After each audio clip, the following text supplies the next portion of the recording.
any comments or questions on this lecture number 10 on the church? I thought on our page 153, in the same way if members of a church become rebellious and act autonomously, as if they were a law to themselves, the purpose of indwelling spirit will be thwarted.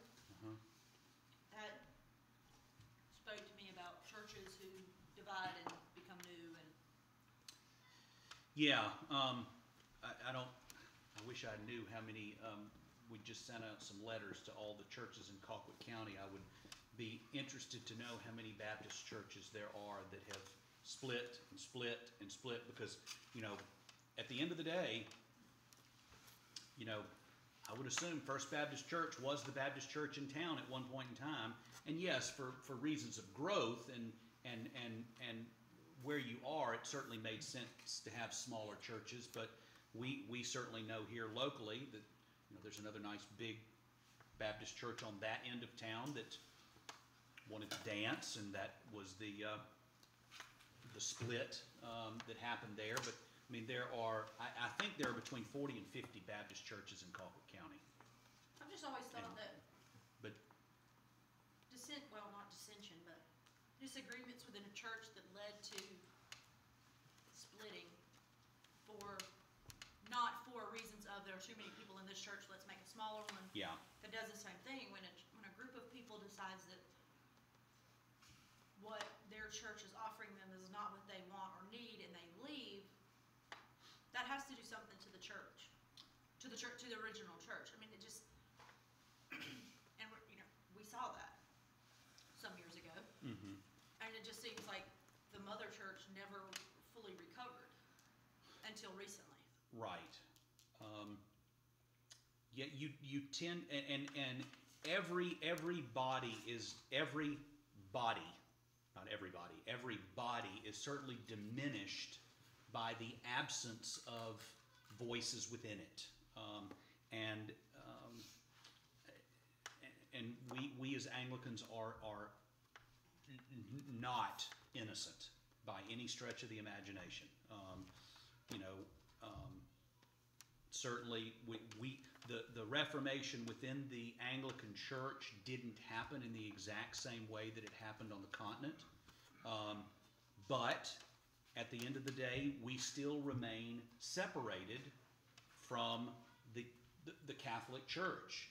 And of course, in the year 1054, there was the great schism between the Roman Catholic Church and the Eastern Greek-speaking or Russian-speaking churches, the Orthodox churches.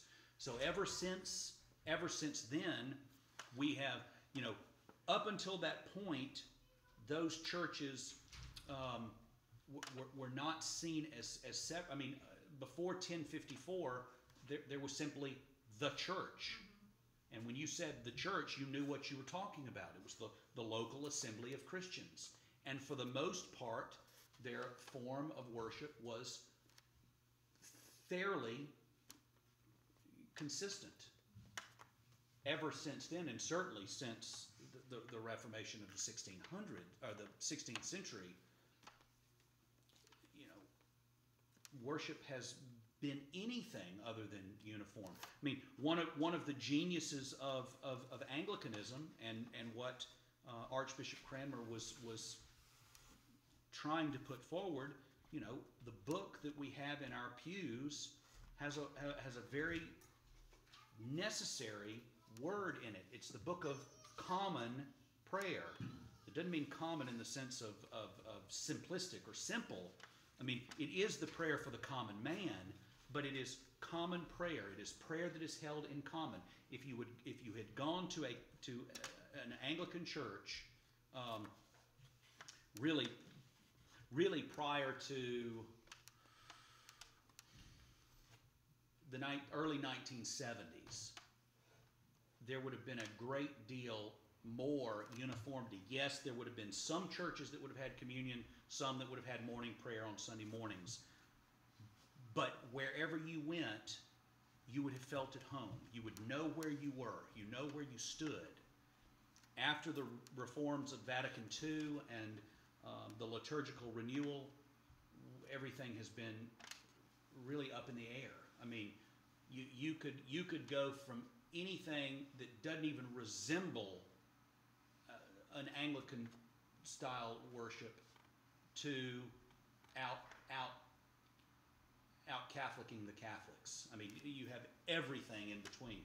Now it's almost like I don't know where I am anymore, and that is clearly, and the whole group is diminished by not having more continuity, and so we as Anglicans, we can't sit up here and put ourselves on a pedestal and say, hey, well, we've got it right. We certainly have our own issues for which we are still recovering from, but we have tried to maintain and hold on to that which the essentials that the church has always held on to, that has been believed and taught everywhere and by all. That's what we attempt to hold on to. And do you think that the faith is diminished when it's diluted like that? When churches when a group leaves a church and becomes something different, is the faith diluted? It depends, and the reason I say it depends, if a group splits off because they are holding and teaching heretical teachings, then no, the faith is not diminished. It's actually strengthened, because at the end of the day, a healthy church cannot have Orthodox Catholic doctrine and heretical apostate doctrine existing under the same roof. It just doesn't work, because at the end of the day, someone's going to ask the question: will the real church please stand up and be counted? So that's, obviously when we were wrestling with this issue, and if someone had come to Moultrie and said, would you point me to the Episcopal Church in Moultrie that is in line with the teachings of the church, we would have to point them down the street, because we were preaching and upholding and teaching something that was completely counter to what the national church was. We were having two, in essence, we were having two gospels being presented at the same time. And what did Paul say? That's an you can't have two gospels. There's only one gospel.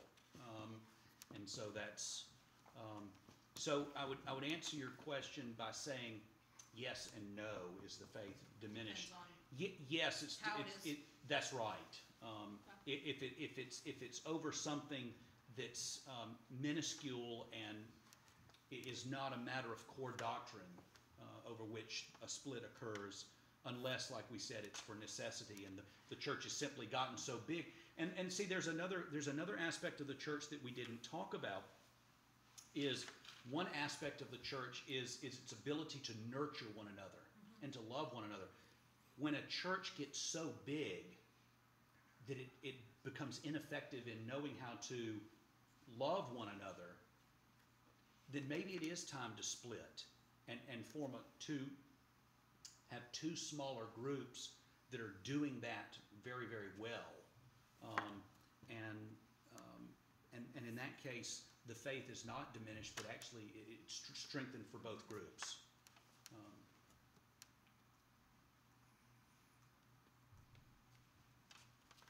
What other comments or questions? Anything else on? I apologize for not. I'm gonna have to find the CD that I've got. Father Cantrell doing the floor show, and we will work that back in. Which, as you have on now, I'm not sure what page your last.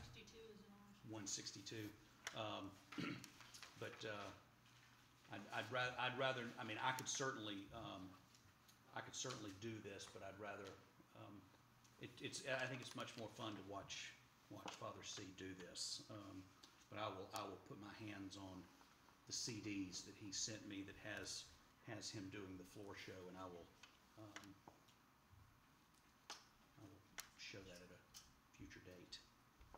Any other comments, questions, rebuttals, disagreements? It's hard to believe that we are rapidly approaching 2 more weeks and we'll be halfway through.